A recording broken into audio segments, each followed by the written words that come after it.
Hello, everyone out in Facebook land.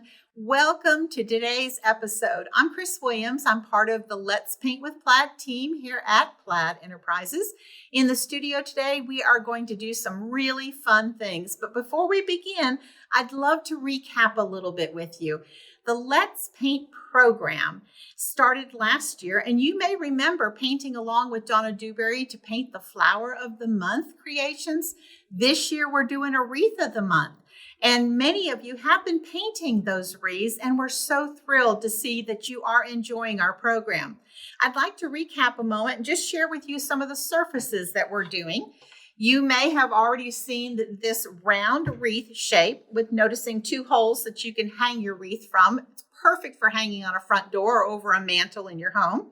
The round wreath was used in January, where we painted a gorgeous winter wreath with pine cones. And it's really a fun surface, perfect size and shape for a front door. We also had an oval shape, and you may have seen this for the month of March. We used it in a vertical format for that month. And it was a gorgeous spring wreath with a wicker grapevine and also some gorgeous yellow blossoms. This wreath also can be hung in a horizontal format too. So the oval can be vertical or horizontal. And our last wreath shape happens to be a square wreath shape. And this is what it looks like. It's a beautiful large shape that can be hung as a square or hung on a diamond. And this was a wreath that was very beautifully painted for, February, where we did a big, beautiful heart in the middle. The Wreath of the Month program, which is a FolkArt one-stroke program, is available in a kit. And in the kit, you will find this gorgeous folder that's hand-painted by none other than Donna Dewberry. And most folks are using this as their storage folder for the gorgeous, step-by-step, beautifully planned and thought out reusable teaching guides. This one happens to be for the month of April. And with this teaching guide, you learned how to paint the beautiful wreath that's gorgeous with all sorts of really, really beautiful pastel spring tulips. I saw so many of these posted in our Let's Paint with Plaid Facebook group. And if you do post your work, we'd love to see it. Be sure to use the hashtag Let's Paint Challenge. That would be a hashtag LETSPAINT challenge, all run together with no apostrophe in the let's. So be sure and tag your work so that we can see what you're doing too. This reusable teaching guide was perfect to be used to learn how to paint all the beautiful little daisies that were used in the May Wreath of the Month. The May wreath, we used the oval in a horizontal format. Is this not just gorgeous? This was beautifully painted with whites and lavenders and pink colored daisies. Perfect for your front door, over a mantle, maybe over the headboard of your wall in your bedroom. Many places you can hang these gorgeous wreaths. And the beauty of these wreaths, because the holes are planted so that they can be hung several different ways, they can be also flipped over, and the back side of the wreath surface can also be used for another month. So you don't have to have 12 pieces of wood to store through the year. You can actually use the March. Let's start with the beginning of the year. January, it was the wreath with the pine cones. That was the circle wreath. And we used that again for our tulips. So we could flip the January and then paint April for the next one. Many of you right now are excited to see this being the month of June. This is our gorgeous wreath for the month of June. This wreath is really quite different because we planned out a container that's part of the grapevine wreath. The gorgeous flowers really embellish a front door and make it gorgeous. Our zinnias. So I know there's going to be many people painting zinnias this year. We're very much looking forward to seeing you post them again in our Let's Paint with Plaid Facebook group. So after we painted the first 3 months worth of wreaths this year, that would have been January, February, and March, we then did a roundup. We called it our first quarter roundup. And with our roundup projects, we were thinking that it would be nice to share with you not only how to paint a gorgeous wreath, But maybe let's think about something that we could do inside the wreath. I mean, the gorgeous wreath around the edges is perfect, but this balance or this shape in the side could always be used for personalization. It could be used to decorate with more painted icons or designs. You may remember that we did the oval wreath. We did it in a vertical format. And besides the wreath and painting of the grapevine and the florals, we added a tall fence post with a big bird at the top. And also Donna taught us how to paint a blue bird in that grouping. Well, today we're here to share with you our quarterly roundup for the second quarter. So with this project in mind today, I'd like to share with you the surface and the supplies that we're going to do. And why don't I go ahead and tease you with what the project is? This is today's project. Is this not a beautiful wreath that you could just envision seeing on your front door? This gorgeous wreath, the colors are bright, the flowers are bright, and we also added a really special component, and that is the canning jar. So let me share with you the supplies for this project, okay? So you obviously can see we're using the square wood wreath shape, but instead of using the holes here at the top to keep it in a square format, we're turning it up on the diamond and using these two holes here at the top. So we will hang the wreath from the diamond shape using the two holes at the top. This great piece right here is a very small little lightweight wood cutout. It's manufactured by Plaid. We're going to share how to paint the canning jar, how to put the flower stems within the canning jar. And once all of this is painted, it's just simply attached to the wreath shape with just using some glue. White craft glue is perfect for that. No necessary for special glues or anything. The colors that we're going to be using are the FolkArt multi-surface paints. And when I say multi-surface, that means the paint is perfect for wood, glass, terracotta, fabric, and even metalware, rigid plastics. It's a multi-surface paint that goes on many different types of surfaces. Perfect for our outdoor wreaths because there is a sealer built in that paint, and it is great that you can use it right on your front door and not worry about the paint washing away, chipping away, wearing away with the weather elements. We're also going to be using the basic one-stroke beginner pack of brushes. There's 10 different brushes in here. These are all designed specifically by Donna Dewberry to her specific specifications, and these brushes are great for all of these techniques. We're going to be using the sponge painter, and this sponge painter is beautiful for creating a very fun background that Donna's going to share with us today. The colors we're using again are the FolkArt multi-surface paints, and we're also going to use some floating medium today. So I hope you are so excited and ready to watch and follow along. Donna is going to teach us step by step how to create this gorgeous door decor of a beautiful wreath using a canning jar for our vase, for our flowers. And without further ado, I'd love to introduce you to the one, the only, the queen of FolkArt One Stroke, and that is Donna Dewberry. Hi out there in the Facebook world. I am so excited to be here at the Plaid Studio, and I'm thrilled that Chris shared all the wonderful things that we have been doing, and I'm going to jump right in and show you how to paint this wreath. It was fun, I enjoyed it, and I was happy and smiling the whole time I was painting it. From the very back of the beginning base coating to the finished part. So let's see how you do with it. All right, so the first thing I wanted to share with you is I took a neutral color and base coated the whole entire wood square wreath first. And then I'm going to take my sanding block and I'm going to sand off all the raised grain that happened when the paint dried. Okay, so when the paint's totally dry, I take and sand it off. And see, it's not a really hard sand. It's just a light sanding, and it takes off all of the nubs that are there. But the best part is it makes it really nice and smooth. So as you're doing your strokes, they look really beautiful and not too textured. All right. So then that was the step that I did first that was going to make it easier for me to do my finish, okay? So I want you to see this is the finish I want to end up with, and I'm going to flip it back over and do the finish with you step by step. So it's an ombre, so what I wanted to have is the dark down here and the light at the top. So I actually started with the light at the top, and I used my one stroke sponge painters. All right, so let's start right here, and I'm going to turn it a little bit so I can reach it, because it's a big reach with this beautiful big wreath.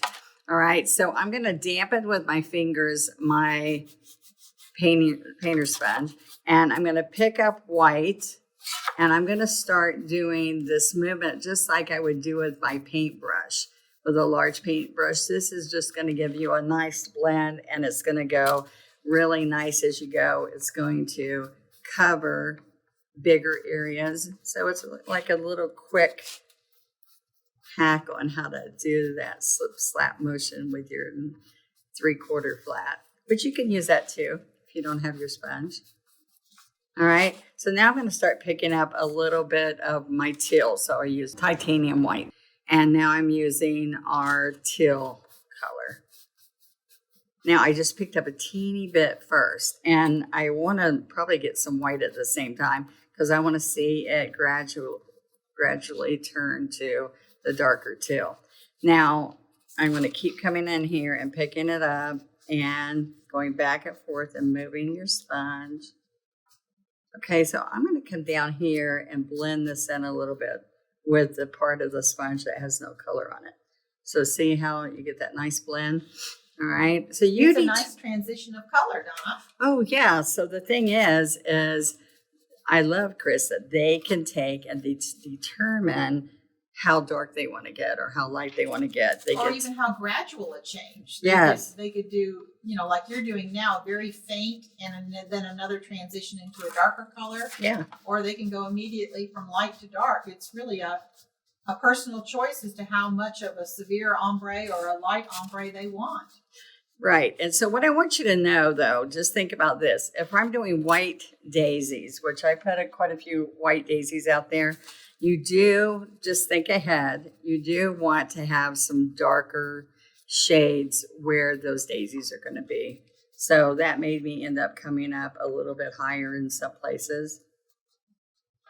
Oh, yes, because if there was a very light or pale color background, those white daisies would not pop. Right. They need that dark color behind them to help them pop, don't they? Yeah, so originally I did do a lot more fainted, soft look, and then I went back and went, oops. So you got to think ahead as you're doing your design. And so I kind of made the mistakes before you, so I can give you that wise advice. All right, so I'm going to get darker and darker. Now, you sometimes take more paint than you think you're going to take. I thought I had put plenty out there. So multi-surface, like Chris said, you're going to love because it has this nice sheen to it. It's not super glossy. It's the sealer that's inside of it that makes it really wonderful for outdoors. And it's also wonderful to paint on. So this is my little trick for those who are out there. And by the way, we're answering questions if you have them.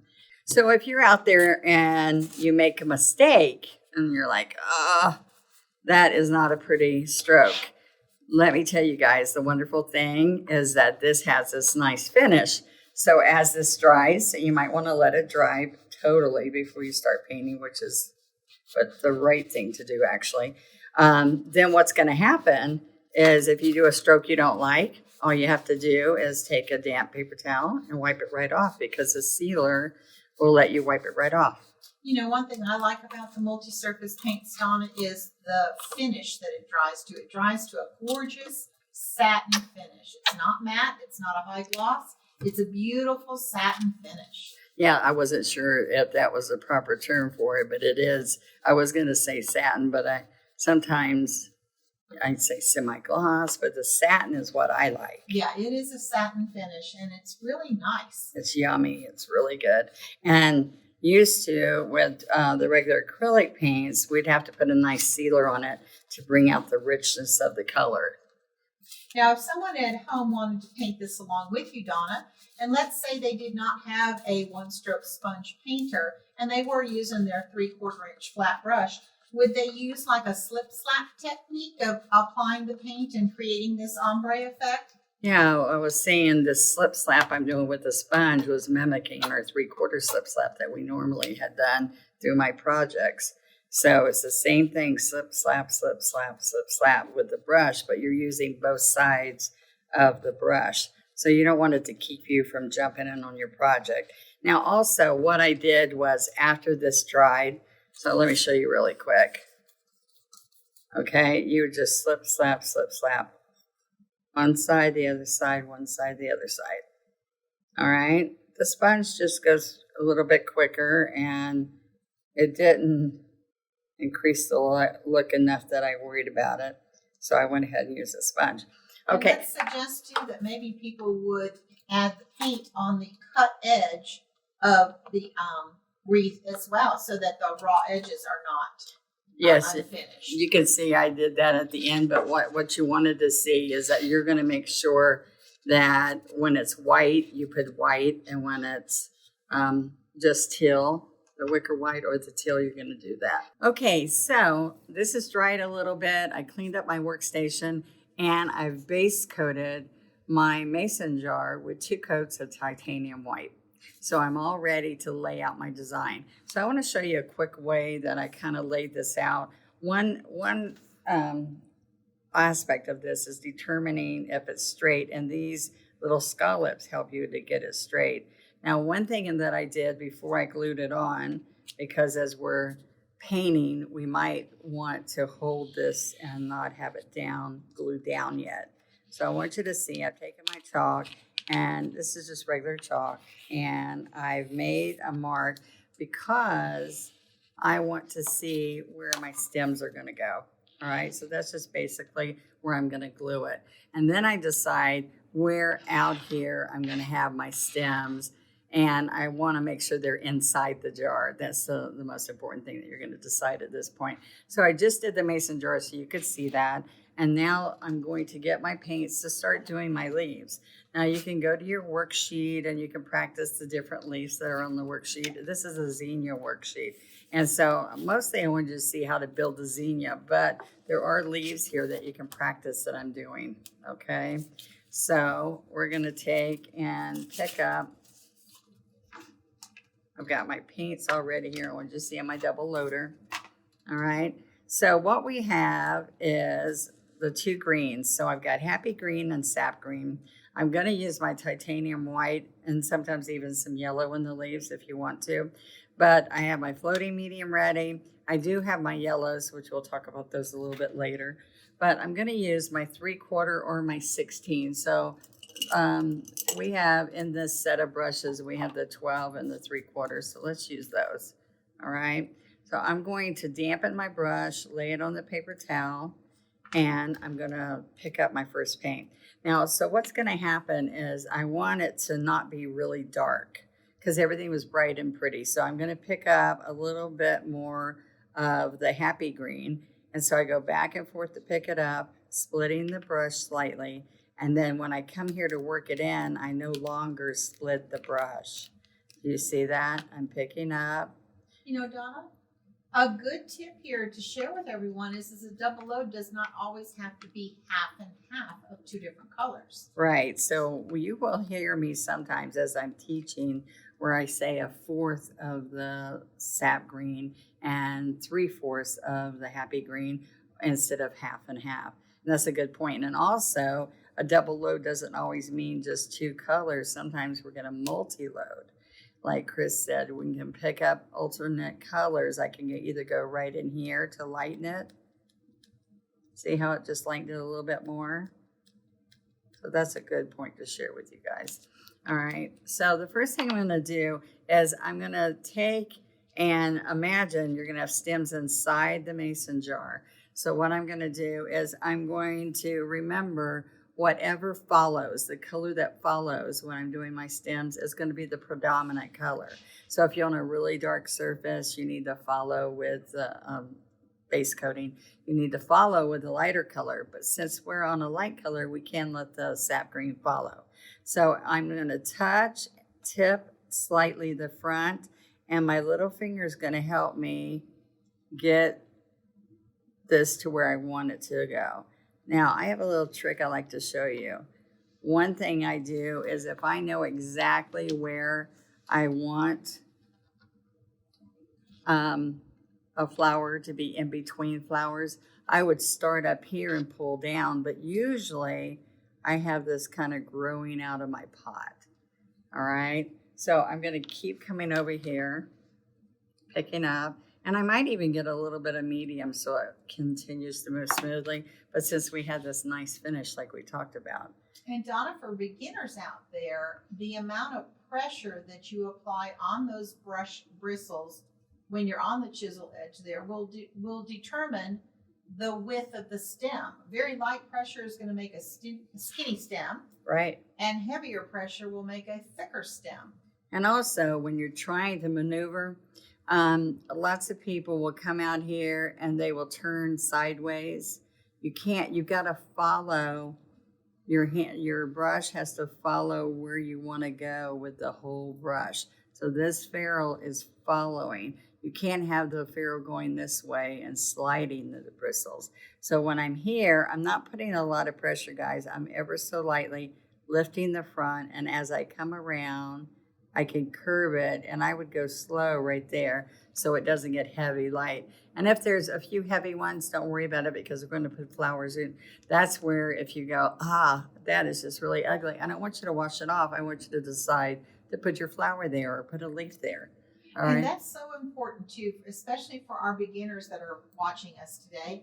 They may think, oh my gosh, my stems are so ugly. But when you look at the finished piece, yes, there's very little stem work actually showing. This is just kind of laying out a base or a pattern for the things that are going to follow, which of course will be our leaves and all of the beautiful flowers. This is like a roadmap. It lays it out for you. So as you're adding all the flowers and all, you have some kind of pattern to say, all in here's my flowers. Now look what I did here. What I did here is I turned it kind of sideways and it sputtered like, which is not, it's okay, but I'm not going to worry about it. I'm just going to come over there with my smaller brush and I will add, I can add a couple of leaves there. So I'm going to come right here with my 12, work it in. I can dip some moon yellow and some titanium white and move it over here. Because just remember, the thing that makes your leaves look good in a painting is that they're not all exactly the same. So I want you to see that you have some fresh new growth, has brighter colors in it.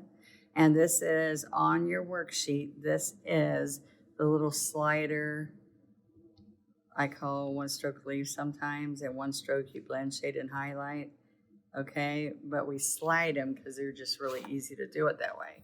So see, you can practice right on here, but don't do it in the air like I'm doing it. And then you gently wipe that off, but wipe it off as you go. Just remember, these are, this paint is made to stay. So if you don't wipe it off, it's going to stay. All right. So you just practice till you feel comfortable with the stroke. And if you don't fill in this whole stroke, that means you didn't push hard enough. If you push too hard, it's going to go past my stroke here. So that helps you remember that. All right. So you see how I don't have any problem with any of that feathering that I did because I can come right in here. Kind of covered it all up. Yeah. There are no mistakes in one stroke painting. We can always add to and embellish, paint over what we might have considered as our mistake area. Some of the painting I did in my life has been because the kids got paint on the wall or basically on their clothes because Mama didn't see them get into her paint. So I would paint something over it real quick because it was a new outfit. All right. So, and I didn't even have wonderful fabric paint back then. All right. So I'm going to come in here and do a few little ones. Okay. So we're going to come around with 12 and add some of those if you want. But then I really like to come in here also with my 3/4 because it makes a nice big leaf. And this is a simple leaf for you to do, especially if you're a beginner, so it's really fun. So it's the same leaf, just a larger brush. So I'm going to come back in here, see how I keep getting fabric. I keep getting paint. So when I come in here and add some of these other colors to it, it's just going to give you, like, see, I got 2 white. So if you do that, just remember you can come to your paper towel and you can just wipe off that excess white and go back and pick up more green. I wanted white, but I picked up too much. So that happens. But this is the key I want you to know. I don't want you moving to all these little spots and using them all up because I need them for other color combinations I'm going to do, okay? You know, the best thing about that tool that you're working with, Donna, and I know we have a lot of new viewers sharing and watching with us as well. This is what we call the FolkArt one-stroke palette. That is the piece that Donna's actually holding onto.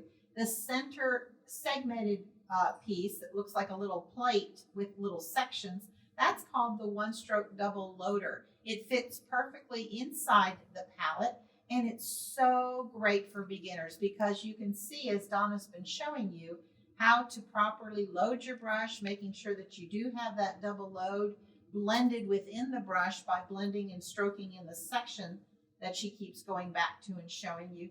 These are great tools for people of any skill level of the one-stroke painting method. And you know what I always say, Chris, when I'm teaching with this way I can control you because you don't go all over the plate with your paint. You stay right in one spot right there, and as you work it in, you are not wiping it all off. You're working it into the brush, and it's good for you. Now, this is what I want you to see. I'm going to do more leaves after I know exactly where I'm going to place my flowers. So I put a little bit more than I originally did on my second step out. So let me show you. So that was kind of fun, right? To decide how far out you want, how tall you want, and then we'll go from there. So let's move over to my step out. Now this step out is basically what we just did, but it's all dry. All right. So at this point, there's a couple things I want to do. I want to design where I'm going to lay the flowers. And when I tell you that we're going to do these flowers, we're going to do triangles. So I'm going to do triangles of, they don't all have to be the same color. Triangles, Donna. I thought they were round And flowers. they are round, but they're going to be triangle. There's one, and I'm putting another one over here. And so then when you say, where do I put the third one? I have 2 pink ones here, but I can put another color down here someplace else. I can put a yellow one here. And then I can use these same triangles again to put another color. So see, I still have a triangle and another triangle. And that helps you lay out a design so you don't end up with a straight row of flowers that takes your eye away. So sometimes I do have one up here. And I just do it with the regular chalk just so that I don't have to think about it again when I'm designing. Now, just what's going to happen, and now that I've painted a lot over the years, this was from floral arranging when we used to lay that out and put our fresh flowers. But now what happens, because I painted this so often, I painted bouquets and all, I see it without thinking about it. But at first, you're going to need to think about it because that's the most asked question. Like, how do I know where to put the next leaf? How do I know where to put the next flower? All right. And for our beginners too, I might just add that as you're teaching them how to design and lay their shapes out, using the chalk is so much nicer than trying to do a pencil or a pen or anything like that, because tell them that why. chalk will wipe away. Yes. So that makes it wonderful. It's a great learning tip right there too.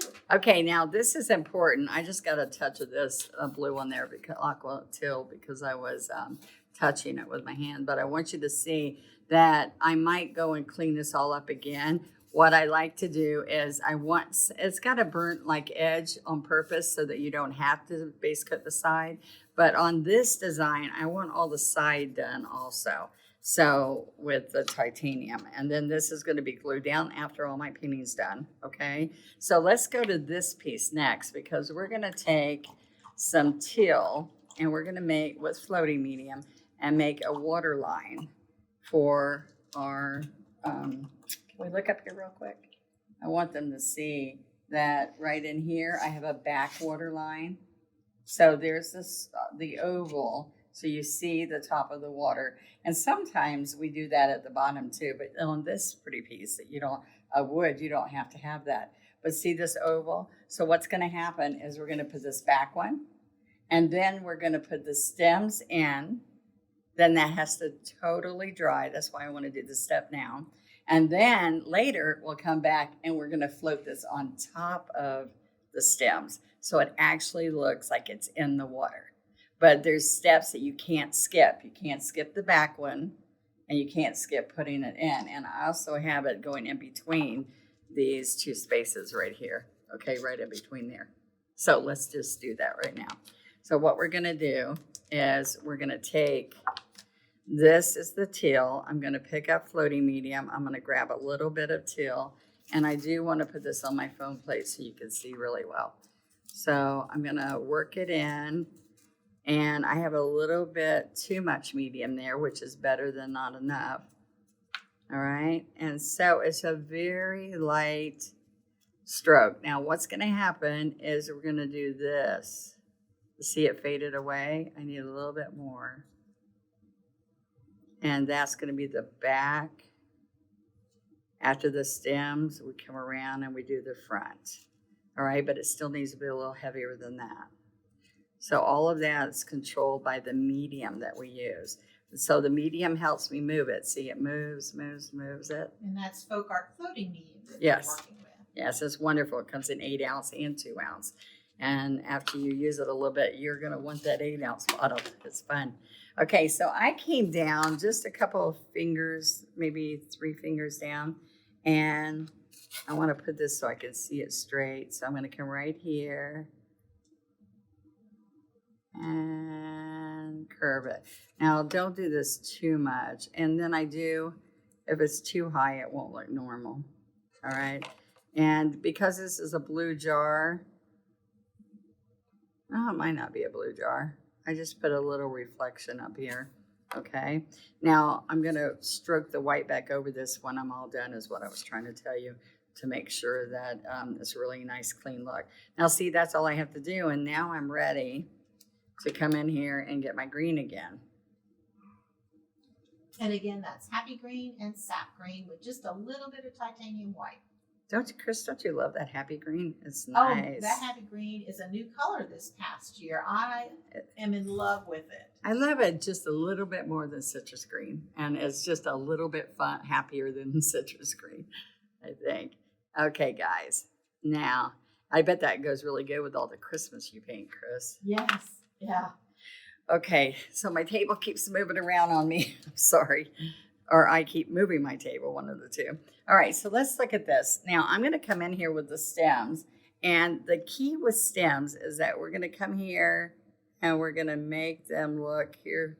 This is what I said. One of the things, if I came down, would be because I'm trying to match something. So I can touch here, but I need my smaller brush. I shouldn't have done that with that, but that's okay. I want you to see. We can just wipe it off. But wipe it off while it's wet, okay? So it looks like a reflection a little bit, so it doesn't bother me, but I'm gonna switch and use my 12 when I go back in there. All right, so I'm just gonna keep coming in here. Now, some of them are gonna be skinny because they're like little daisy stems.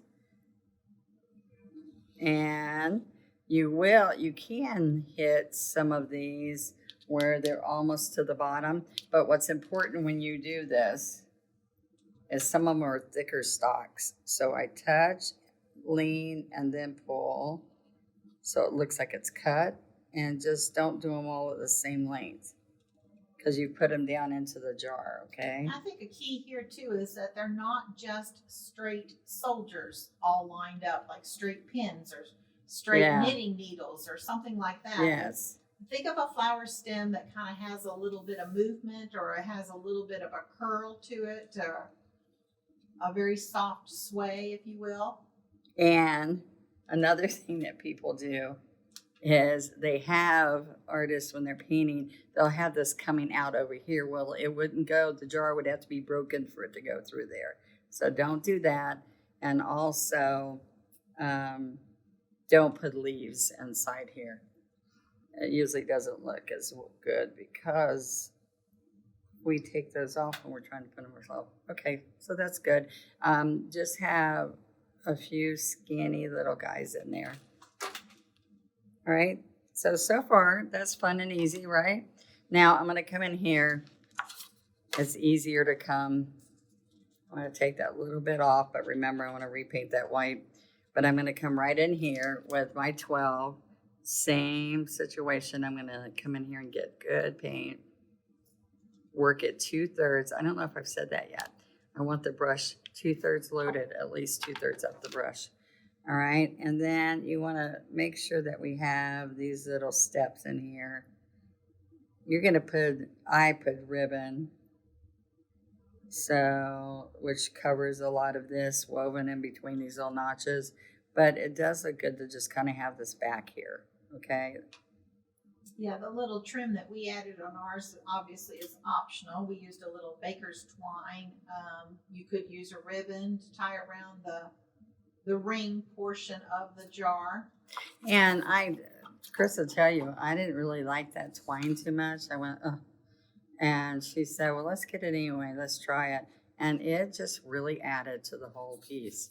I really thought, but I was kind of apprehensive. And I looked at her like, why? I just thought jute or something normal. Okay, so now I want you to see I'm just coming back and just putting a better coat of white on here. Okay, we don't need to spend time on that. I want to show you more strokes, but I want this to dry before I come back. All right, so let's put that to the side. Looking good so far. Yeah. All right, so let's attempt to see how we're gonna do these zinnias, because this is what I want to do. I wanted the zinnias to be bold and bright, and then it was easy to fill with fillers.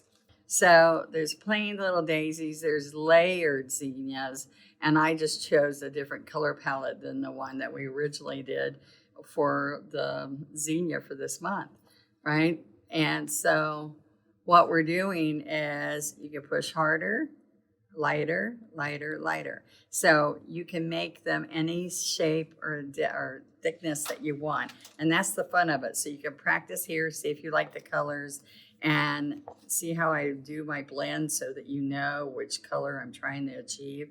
And you can also mix colors to get these wonderful different colors. All right. So I think also too, one thing to share when you actually start teaching them that stroke is the length of each petal. that's true. To create the layers, the length is also different too. The first layer is going to be longer petal or Right. a longer stroke than the last one in the layer. Exactly. So one of the things that we did was to use this white and pink, and I want to work this in together. I'm not double loading it.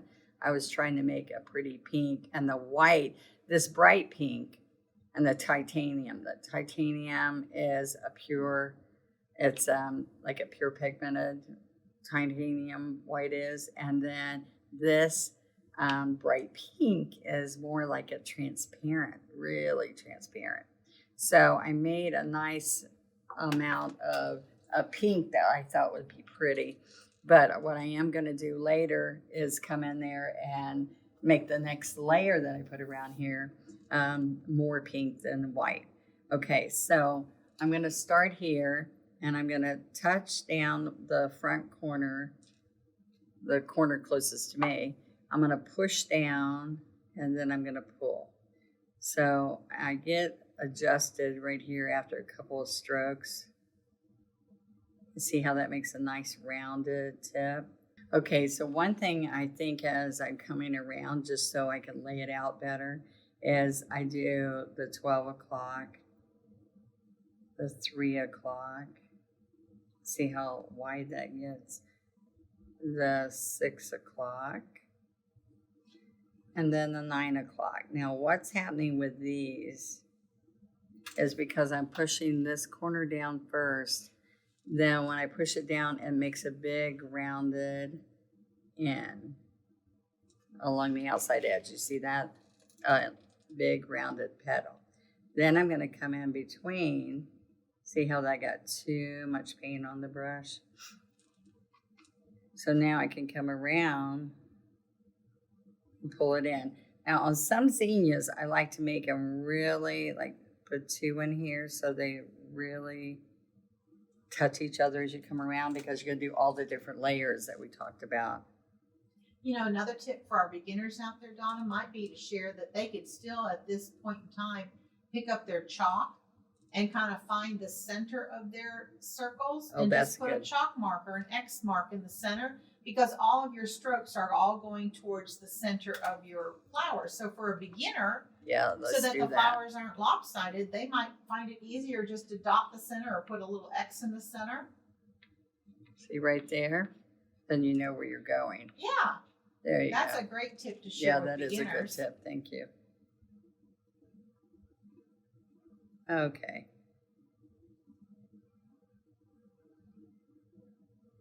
Now, Donna, do you want this first layer of petals to dry before we put our second layer on, or do you think you'll paint wet on wet? Now, I'm not going to, because I think, see, this ridge problem I had is because I picked up too much paint. And I like to leave things that I have to work on so that you see that I do too, because so many of you in the beginning, they'd say, you don't do anything wrong in front of your student, but I need to sometimes, because I've got the most compliments about, oh, you told us how to fix that hummingbird, and it made the whole class just love one stroke more. So think about that. When I let something, like I need to let that dry, do you see how heavy those ridges were? And then how nice it got as I got going? Your first strokes sometimes aren't as nice. So I'm going to push down. And this is about the same size as that one, but my chalk was a little bit smaller. So look, I'm going to come in here. Now you can see that I've got a better consistency now. And we've got 12 o'clock, 6 o'clock, 3 o'clock, and now there's our 9 o'clock. 9 o'clock. Okay. So now then it's easy for me to put the other 2 in between. And sometimes, depending what size petals you're doing or how small it is, with the clock, I only put 1 in between. So it depends. Some of the daisies, I think most of my daisies on these, I put 2 in between. Are you having fun yet, seeing how this is something you believe you can do? I think we're sharing lots of fun tips, and keeping in mind we've got experienced people watching, as well as perhaps some new first-time painters watching. This is a great project that is not specific to any skill level. I think people of all skill levels could do this. It just takes a little practice to learn the proper pressure and the loading of the brushes. And I think anyone can do this, don't you, Donna? Yes, and what I want you to think is, I want my finger to touch that.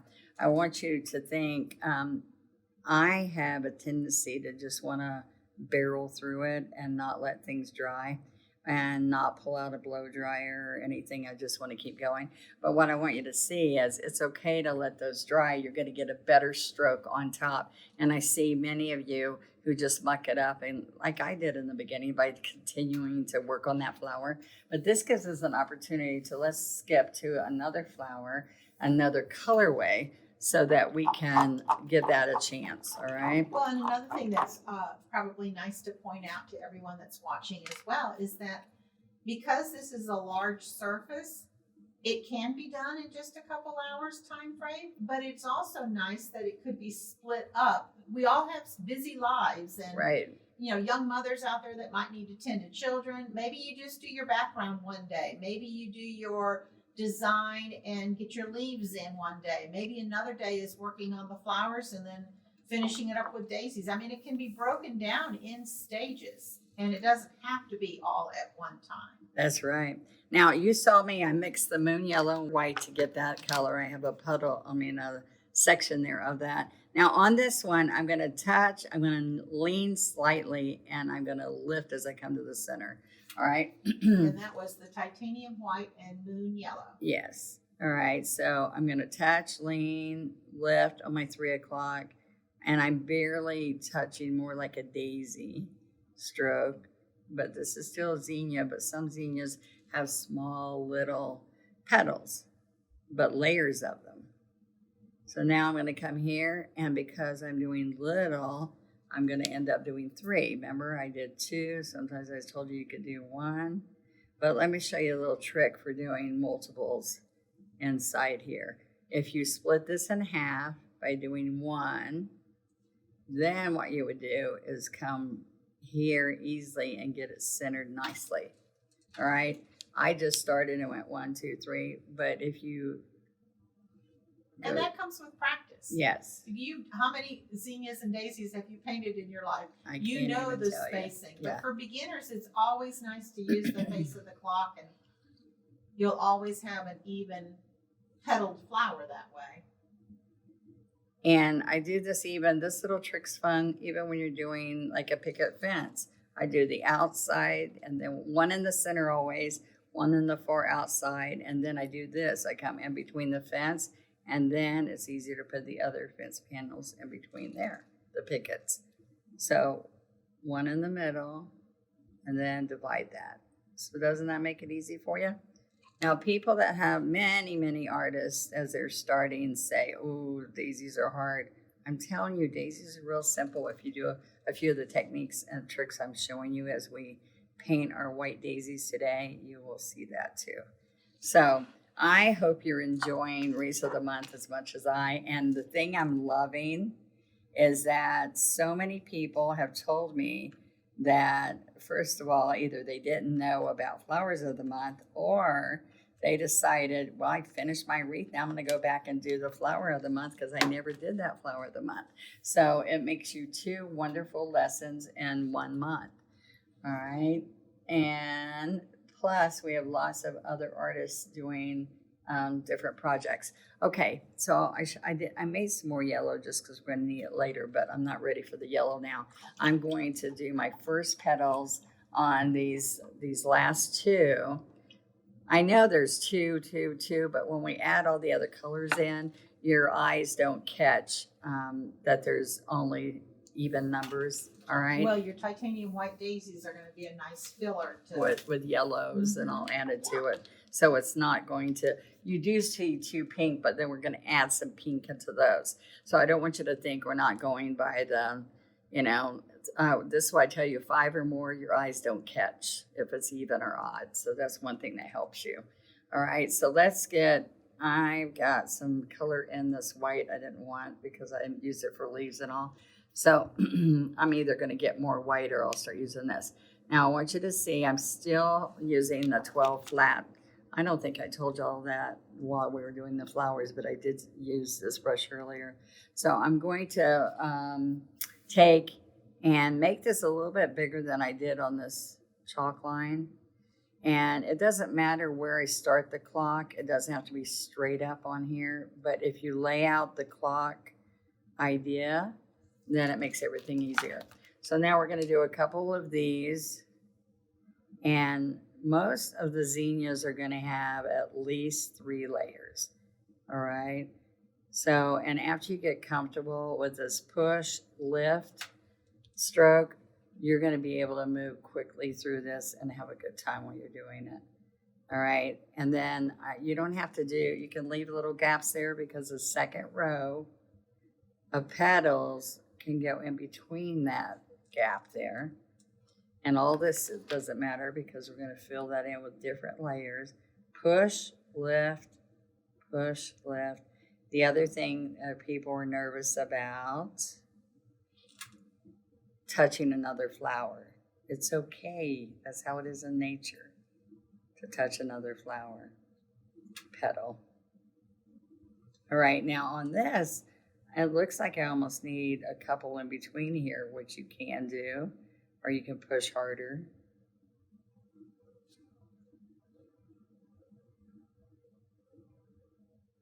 It's coming to life, Donna. I know, look at that. All right, now at this time, I want you to understand, pick any bright, pretty color that you want. You don't have to do exactly the colors we're doing. That's the beauty of it, and you're going to have fun while we're doing it. Now, the next thing I want to do is let's go inside.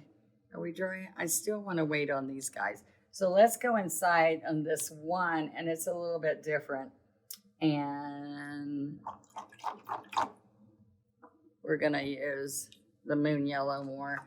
but this is too white for me to, let me try. I'm going to use yellow ochre. I've cleaned this brush out. Let me see. I'm going to do this almost out here. It's okay. This is yellow ochre. But see, I am going over it because it's okay to pick up some of the white. Do you see that? Okay. It's the same stroke, just a little bit shorter so that we still see the white layer underneath. Yes, make sure that we can see that. That's when I first would do these. I would go, dang, I went out too far. See there? Now, so that's just another value of color. We've taken the moon yellow, made it lighter. We're going to now later put moon yellow on top of all those yellows. But this just gave us a darker, look, a darker value of yellow to let you see the layers. So all the time I'll say we're going to alternate colors when I'm picking up doing multi-loading on my brush. I will take and switch from one shade to another shade by adding it to the brush. And that's the beauty of one stroke, is that we are multi-loading colors that give you all these colors in between. There's a little something on there, so I'll get that out. All right. So the next thing I'm going to do is I'm going to just wipe this brush. It's okay to have paint inside of it. And then let's work with the yellow. And that's moon yellow, right? Moon yellow. And one of the things I do is that I'm not really doing right now, but I could do, is I can put all the moon yellow on at one time. But kind of like I'm deciding as I'm going here, am I liking this way? So what I did was put in between those petals, I'm just using moon yellow. And remember, yellows, a lot of yellows are transparent, not the yellow ochre, but the moon yellow is. I want you to see how easy that stroke is after you get comfortable. And I promise you, you will do so many of those strokes, those petal strokes, that by the time we're done, you're going to feel like, oh, that's not hard at all. Piece of cake. Yeah. All right. So let's go up to this guy right here. And what I did was I layered some pinks around that. And then I used the moon yellow to dot around the center. And after I scruffy on the center. So that gave me that yellow inside. So I pretty much put yellow inside every every flower. And it really added to it. So see those bright, vivid colors? You're getting those colors because we're using the FolkArt multi-surface. Rich, beautiful colors. They stay that color. And I love that with acrylics, our regular FolkArt acrylic. We have many, many colors, but I had to seal it before I saw the vividness of it. But because this has a sealer in it, we see it right away. So I'm going to come right here and get some white again. And I'm going to double load some pink. And I want to see it over here. And that's the titanium white in the bright pink. Yeah. So I am going to, when this happens, I want you to know I'm going to come up here and clean this out. See the green? I could still use that, but I don't want it in my pinks. So it's easy because people say, what do I do? See, I'm going to use that, but I'm going to go ahead and put some more white in here so that when I go right between, and if it's not where you want it to be, move it over, okay? And we're going to come right here. And I did use a little bit stronger pink. There we go. And that's about half and half, okay? 2/3 full. And then what I'm going to do is I want a short little petal here. So on these, I went out pretty far, but this one, I wanted it short. And then I decide how much to push. So you don't have to worry about the clock as much because you're kind of going in between petals. Let's do it. Got to make sure that it is out far enough. This is the next trick. You got to make sure it's out far enough that you can scruffy the center and not cover the whole petals. That's the next thing I would have problems with. When I put my little scruffy in to do my center, I want to still be able to see those little yellow dots and my center in there. All right. So it's no big deal. See, I can go a little bit further out, but they are quite a bit shorter than the ones we did before. All right, let's see if I have any place else. All right, so now I'm going to come over here. It's not quite dry enough, so let's go back to these big guys. So that's determining what we can do. The other thing I like to share with you, I'm very bad about not having patience, and I want to take that chalk off. Please don't touch the chalk till everything's dry, and then it very easily comes off, all right? So I'm going to come right here and try to pick up more pink. All right, because what's going to happen on these two pink flowers, I want it to be brighter. So I'm going to come right in here. I'm going to go inside the same petal, but I'm just going to do shorter. So just keep picking up just the bright pink. Remember, I said it's transparent, but the only reason this is okay is because we have some pink under it.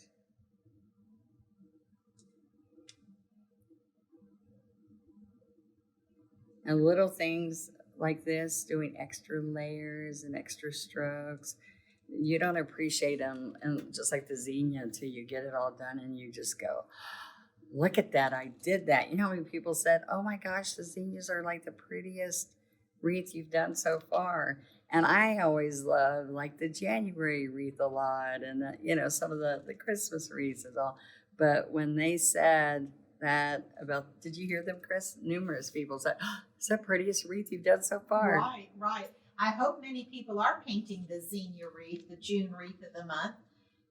And remember too, as you paint, be sure and share your work. Take a picture of your wreath hanging on your front door. Take a picture of it hanging in the house on the wall or in a grouping, gallery wall even. Take the picture. Be sure and share it with us.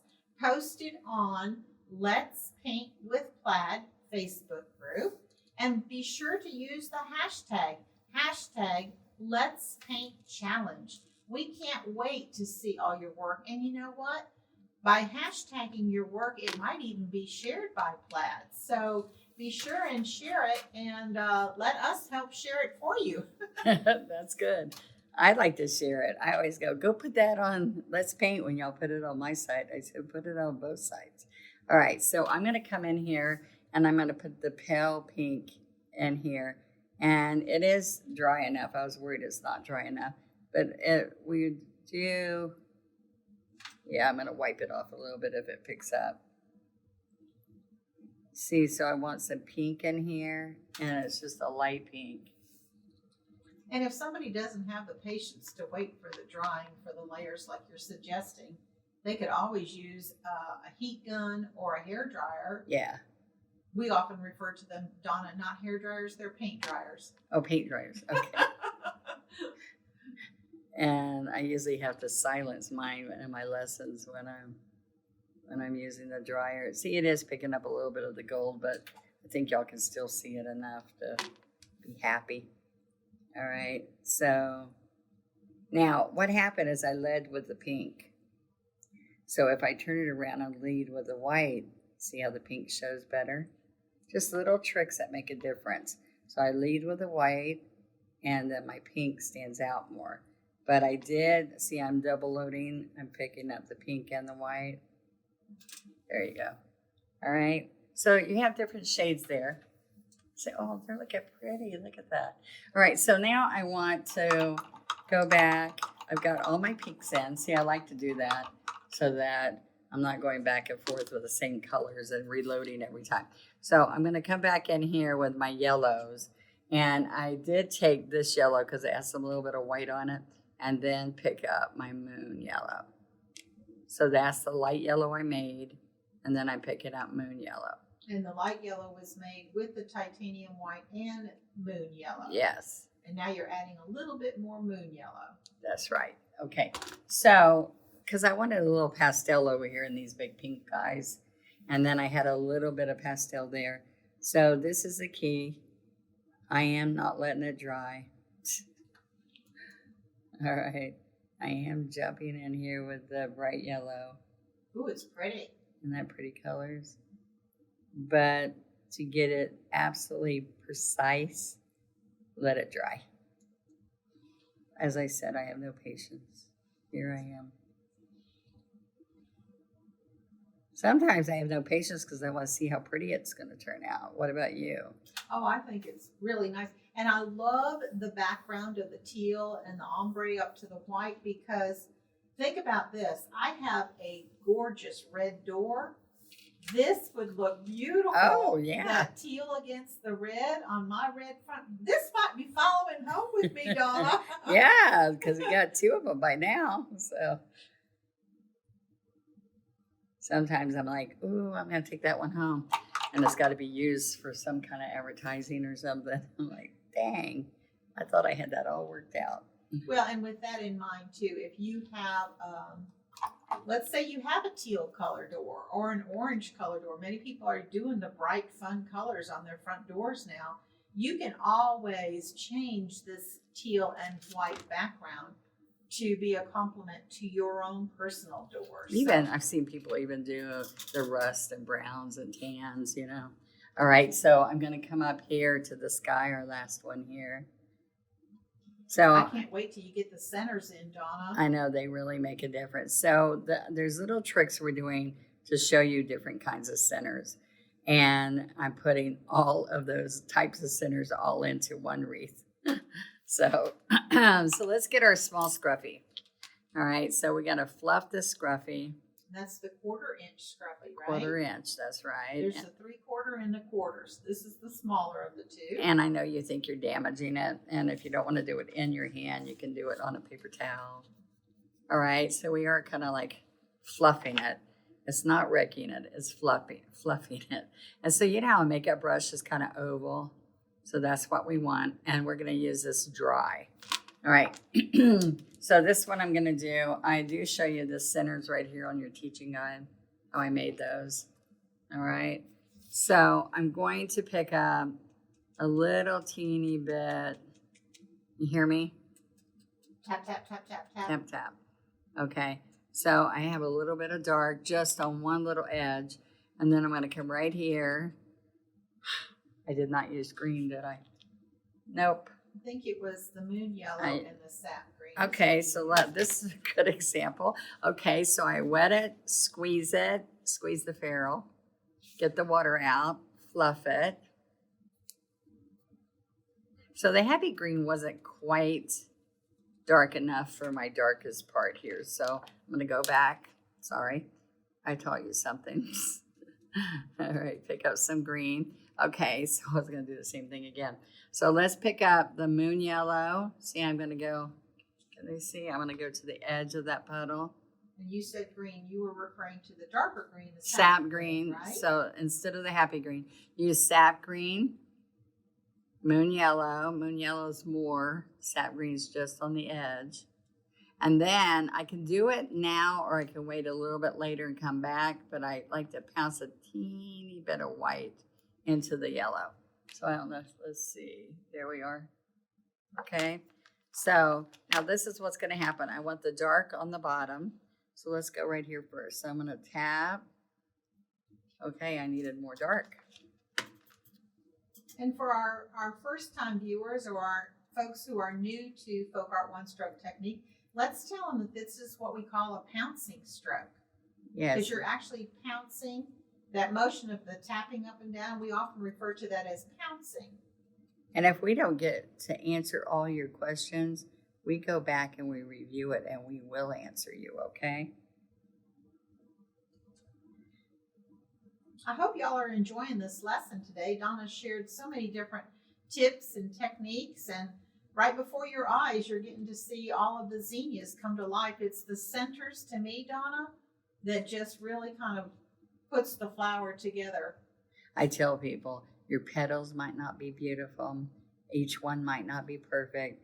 But if you have a great center, guess what?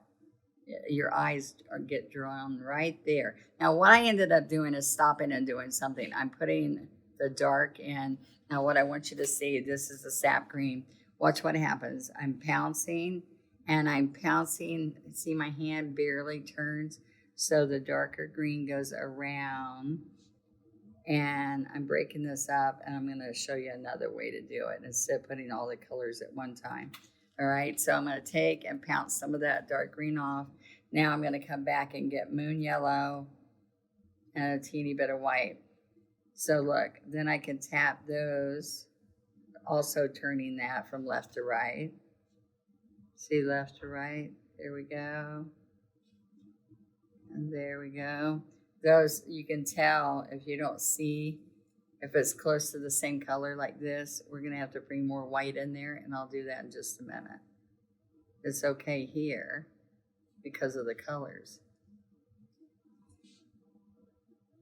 And we have on the daisies, we're going to have a different center that I'm excited to show you.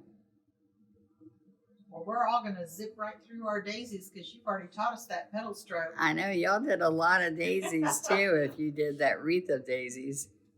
Oh, yes, the May Wreath of the Month. Yeah, so I saw so many gorgeous ones, and people were posting them in our Facebook group, Let's Paint with Plaid. Did you see the lady who did her dining room table? Oh, yes, that was awesome. I loved it. In fact, I screamed, "Oh my gosh." Yeah, she had a gorgeous oval table, and she did the whole wreath on the tabletop. Was she talking about her husband liking it or wondering, or, and then he absolutely loved it? I didn't remember the story.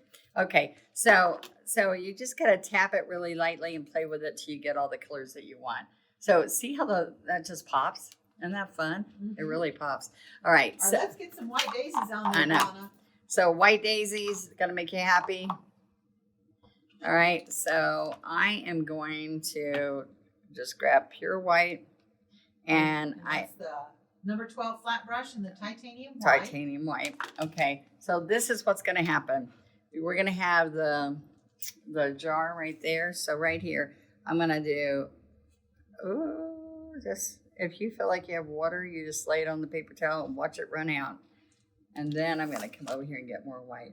Okay, so see? It's got water in it.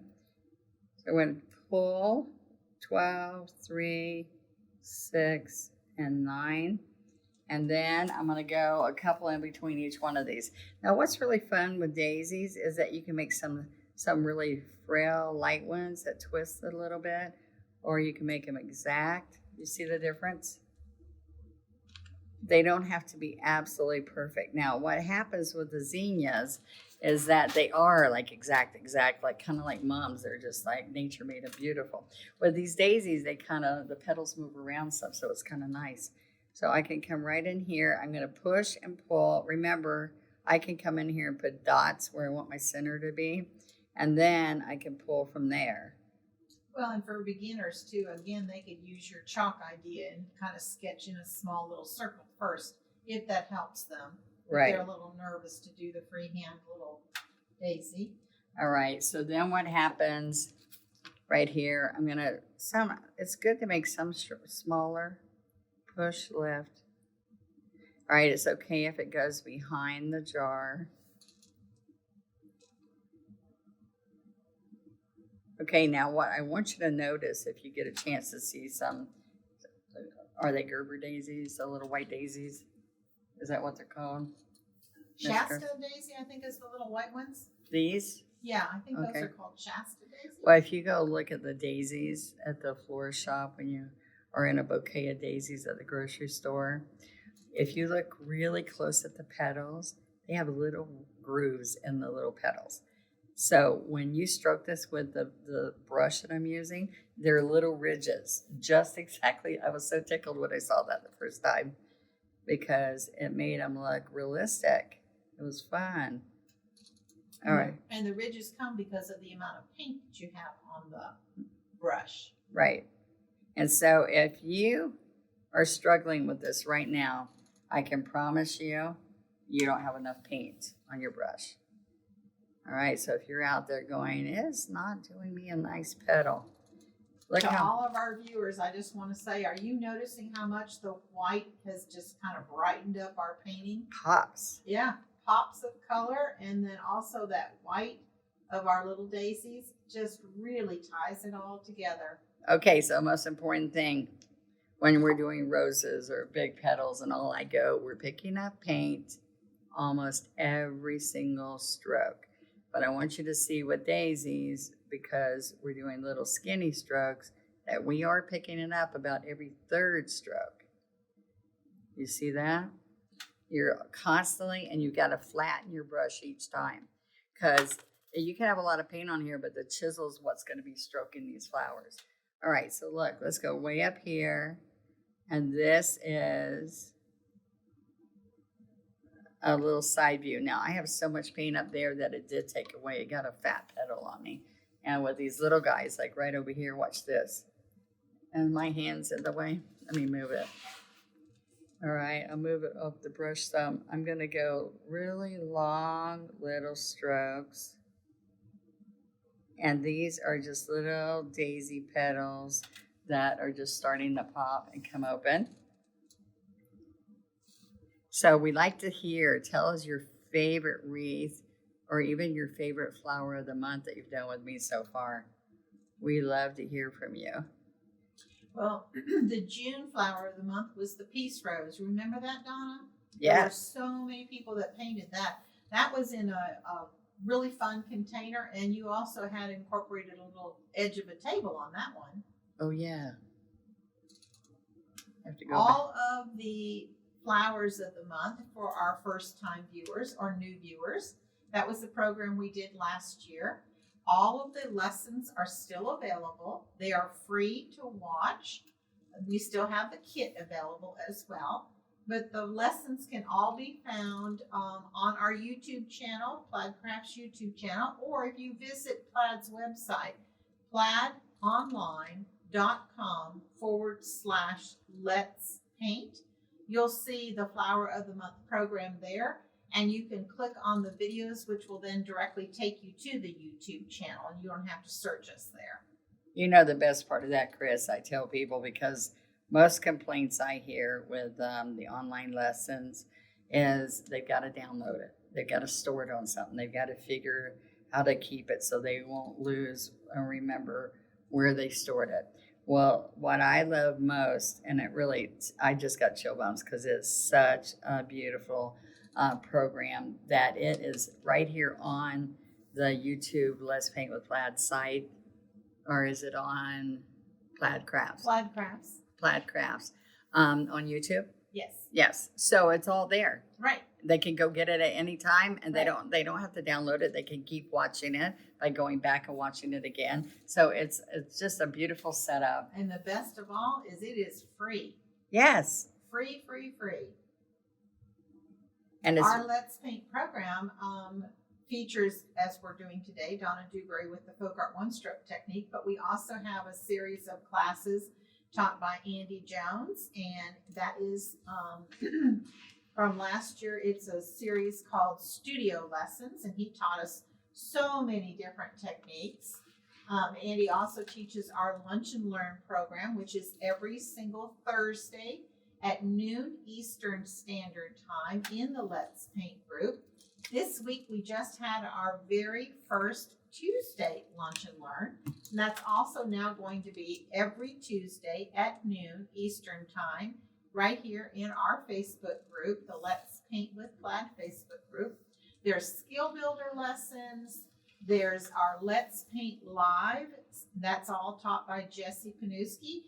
Jessie teaches us all in about an hour, a complete, very simple, easy to follow painting. those are fun to do with a group too. Yeah, that's perfect to sit at your kitchen table with your girlfriends and or even your significant other or husband and paint along. That's always every first Thursday of the month. And it's also shown directly on the Plaid Crafts Facebook page at 7:30 in the evenings. And so it's always a really fun thing to do to follow our Let's Paint community. Let me show them really quick. What I'm doing at this point is I went back to my greens and I am putting the stems to these that you don't see. See, I'm grabbing the half flowers. And then these stems can be underneath, but then the little buds, the side views, they need a stem. All right. And those you don't know where you're going to put them until you put them. All right. So I have a few extra stems out there that makes it okay, but they continue the stem. Okay. So at this point, I can also come in before I put the dots, because the centers of these little daisies, because I don't want my hand going into my dots. And so what I want to do first is I want to come in here and add, see, that's a little dark. Let's get it lighter. I want to add some of these little leaves in here that will be coming between here. A little bit of white in the leaf. See that? You can have a few. Well, all I'm going to do is I'm going to look through here and see, could I use a lighter one there? I might want some in here and smaller ones if I want. See that? Just to fill it in. Just like you would see a bouquet in a vase, right? Isn't that fun, Chris? Mm-hmm. All right, so I also like to do 3. 1, 2, 3. I'll put a few of those out there. A few little ones out here. Okay, so I can add more later. You can go back to my original, see how I did that. But let's get our little liner brush. And we're going to use the tip of that, the smallest little tip. And I'm going to put, you can use a pencil point, or you can use the handle of the brush. And I'm going to come in here. You can put 1 dot. Can you see that? 1 dot looks good too. Or I can come in here. And we're using the moon yellow, right? Moon yellow with the handle of a small brush or a stylus. And you're just going to come in here and put multiple dots. Now, I'm going to go, watch this. 1, 2, 3, 4, 5. I'm out of paint because it's got to be, don't go use old dried paint. You've got to go into your puddle of very fresh yellow, moon yellow paint. Okay, so I want you to see, this is a difference of, you wouldn't put it on the side petals, but you could do a big one and make it oval. You know, Donna, me personally, because this is going to hang on my front door and I want my neighbors to see it from the street and the sidewalk. Right. I think I like the multiple dots rather than just a single dot. I think they might show up more. Yeah. So as you're painting mine, I'd like to have multiple dots, please. Thank you, ma'am. That's a compliment. If somebody wants your work, that's a compliment. Because Chris is a very good artist on her own. Let me tell you, she could do this with her eyes closed. Okay, so look.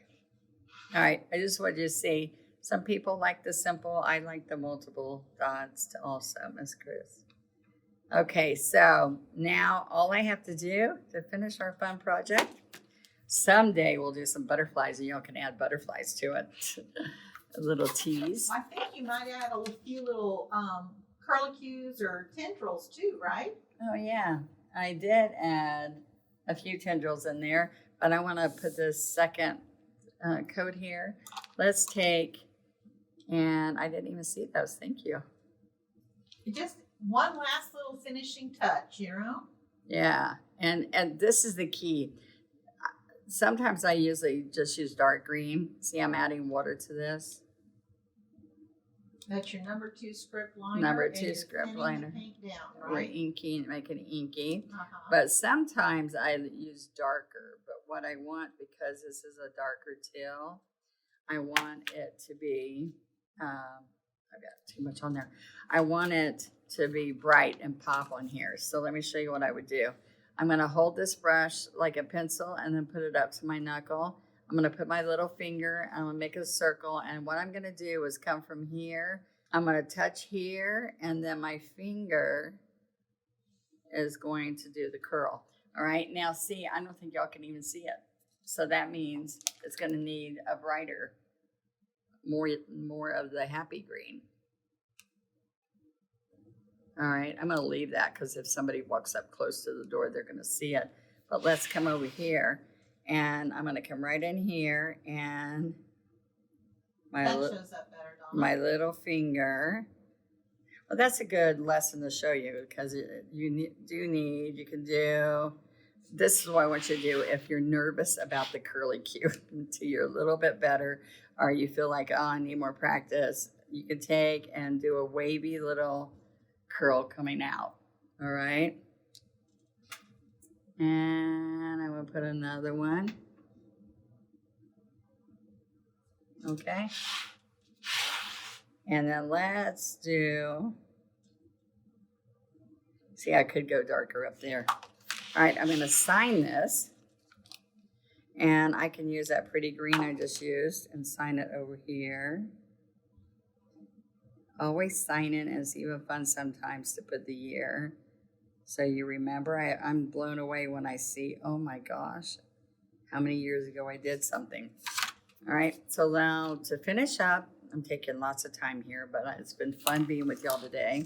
I'm gonna come in here with my three. I think everyone's enjoyed our lessons today. You shared so many different painting techniques. There is a lot, so it's fun. And it's something that's obtainable for all of you. That's why I'm excited. If you're more skilled, you've been painting a while, you'll enjoy it too, and that's the beauty of it. All right. This is our 3/4 inch flat brush, double loaded with the floating medium and the teal. Right, and so we're gonna go there. I'm gonna hold it up a little bit so I can get to it. That's why I didn't want you to glue it down. All right, so first of all, I want water here. Okay, and then I'm gonna come right here and I'm gonna make a heavier line here. And this is the key. How low you do the water determines on if you're looking down in it or just barely. So let's just barely put it here. All right, does that make more sense? I think that makes a little bit more sense. All right, now just also clean up the edges again like I did earlier when you're all done after it's all dry. But what I did do is I can go all the way across the whole chisel, and I can take and do really light or a little bit heavier.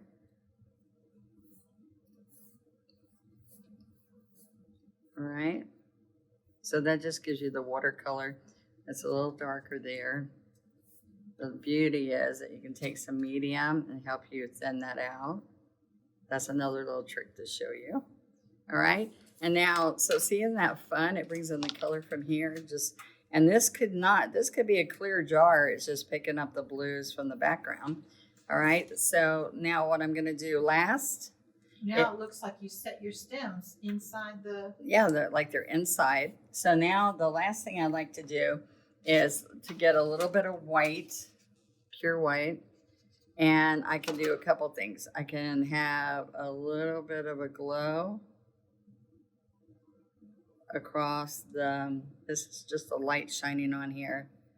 All right, so see, I'm not doing it the whole area. I'm just putting a little bit of a glare, and then I use a 12 usually, but I'll show you with this. I'm gonna come right down here, and I'm gonna do one glare going down. Or I can come over here and do another one over here. All right, so it just puts a little bit of glare to it and gives you a little bit of accent there, and there you go. So how fun is that? I think that's great. And we'll just remind everyone that they're going to let it completely dry before they try and wipe away the white chalk marks. Yes, please. I go in there with a little wet paintbrush because I got to see it. All right. So, I know why we don't glue this down, Miss Chris. We need to put the ribbon on it first, then we glue it down. Okay, so you put the ribbon and glue it down. We just went to our local craft store and picked up some different ribbons to put on there. And we took this color with us. It helped us to pick it out, even though I didn't pick out the color. It worked out beautiful, didn't it? So let's look at it one more time. And I forgot one little thing. I got to tell you the last little thing. So sorry. You're going to come here. Last little thing is put little teeny yellow or white dots. You could even use the tip of the one script liner. Then to finish the center, remember I told you there's all these little things to finish the center. Okay, you're going to dot all the way around. I'm better with dotting with the handle than the tip of this brush. Chris can do this tip of this brush. Perfect. Okay, but a little stylus or a pencil. I'd like these to be really small. So a little sharpened pencil will give you a nice little tip. So you're going to go and do that around. I used white around most of them, and a couple of them I used bright yellow. So is that fun? I hope you guys enjoyed it. It was nice for Chris and I to be with you. I appreciate that, and I'll see you next time. Thanks everyone for joining us today. I sure hope you enjoyed our lessons. Donna has shared so many tips and techniques with us, everything from creating an ombre background using the one-stroke sponge painter to mastering that petal stroke. How many different petals are on here? I think you have mastered it by now if you've painted your project too. Be sure to post a picture of your completed project. We would love to see your work. And again, post it in the Let's Paint with Plaid Facebook group. And be sure to tag your post, Let's Paint Challenge. We would love to see your work and possibly share it too. Thank you so much for joining us today. But wait, there's one more thing I want to share with you. If you are at least bit eager to learn what we're going to share with you for the month of July, look at this gorgeous wreath. Again, this is our oval shape, and Donna has painted a beautiful red, white, and blue themed wreath for us. There's white willow twigs, there's red and white plaid ribbon, and these gorgeous blue hydrangeas. Perfect to celebrate our Americana red, white, and blue time of the year. So won't you join me in July for the Wreath of the Month? And thank you again for tuning in today. We really appreciate spending this time with you. Come on, let's paint.